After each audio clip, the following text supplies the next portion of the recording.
So here we have the Nissan Juke on a 68 plate.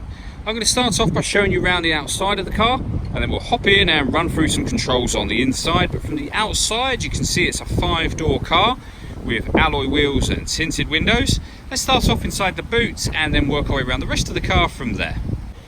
So as we approach the boot, you'll notice we have no reversing sensors. That's because this car's got a full colour reversing camera, plenty of boot space as well, along with that 60/40 split folding rear seat, and then underneath this tray section even more space should you need it. Okay, so we're just going to work our way back round to the front of the car, and then we'll hop in and run through some controls on the inside. But now that we've done a full circle of it, you can see it's in excellent condition the whole way round. Just briefly before we climb in, I think it's while we're seeing the interior from this exterior point of view, there's plenty to run through on the dashboard, so let's hop in and we'll do that right now. Okay, now that we're inside the car, we're going to start with the dials. On the left hand side we have the Rev Counter, and on the right hand side the speedometer.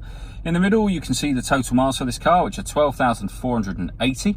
Also in that section we have the fuel gauge and coolant temperature gauges as well.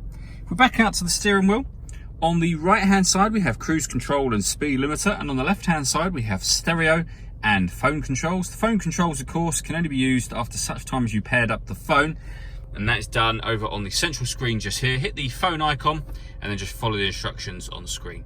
When it comes to radio, this car's got DAB, FM and AM all available.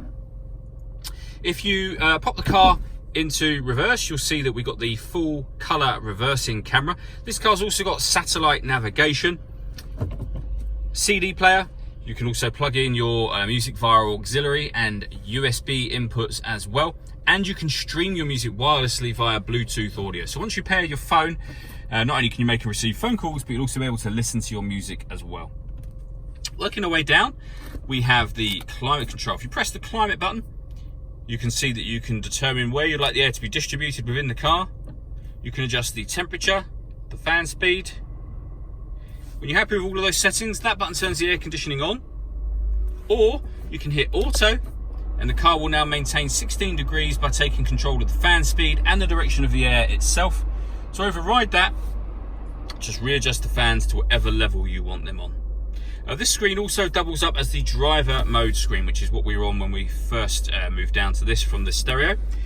You can change the driving setup from normal to sport or eco. Whatever mode you're putting it in, you're affecting the engine, the steering and the climate control for the car.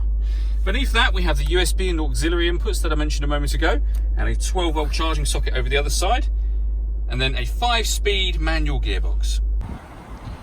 All that leaves me to say is thank you for taking the time to watch this video. If you'd like to come and see the car in person and have a test drive, please feel free to call any of our MJA sites. We'd love to hear from you soon.